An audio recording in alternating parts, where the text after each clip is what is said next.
Sir तुम्हाला माहिती आहे, मी इथे काम संपवतो ना, जॉब संपतो, मी घरी जातो, रूमवर एकटाच असतो मी.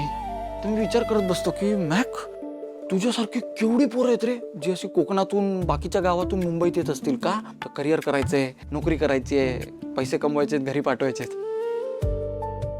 सर मला नाही माहित त्या बाकीच्या कोणाचं काय होत असेल, पण माझं एकदम बेस्ट झालंय सर. अरे माझं बेस्ट होण्यामागे ना सर तुम्ही आहात सर. तुम्ही खूप स्ट्रॉंगली उभे राहिले सर माझ्या मागे. असं कोणी करत नाही सर आता. सर मुंबई सारखं शहर आहे सर, एवढी गर्दी आम्हाला कधी सवय नाही कोकणातल्या गावातल्या माणसाला. भीती वाटते सर कधी कधी या ट्रेन मधल्या गर्दीची, एवढ्या फास्ट जगण्याची. आणि अशा वेळी तुमच्यासारखा आधार माझ्या मागे आहे. रात्री पण काही माझ्या आयुष्यात झालं तर मला माहिती आहे की जज सर येणार, माझ्या मदतीला धावून येणार. रिलॅक्स होऊन जातो मी एकदम. परवा आईला बोलत होतो मी कॉलवर की आई तू टेन्शन नको घेऊ, मी एकदम खुश आहे इकडे. सर मला माहित नाही मी बोललं पाहिजे की नाही, पण मला ना मोठ्या भावासारखे वाटतं सर तुम्ही.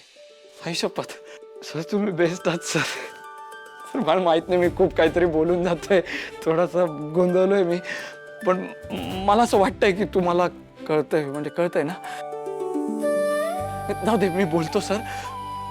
मी सोपं सांगू का सर तुम्हाला.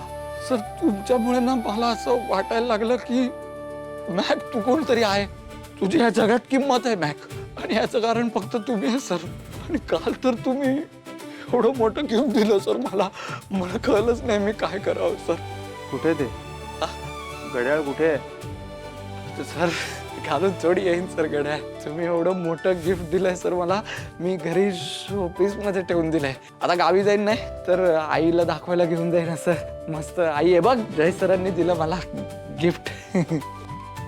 Sir thank you. म्हणजे फक्त गिफ्टसाठी नाही, सगळ्यासाठीच. सर मी खूप चुकतो सर, म्हणजे कधी कधी एवढा कसा तरी वागतो ना. तुम्ही मला मित्रासारखं सांभाळून घेता सर. आता तर तुम्ही मला माझे मित्र पण वाटायला लागले सर. खूप उपकार आहेत तुमचे माझ्यावर. Thank you sir, thank you so much, thank you.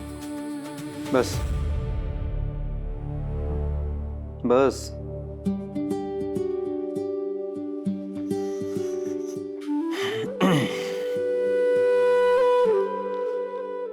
You deserve this.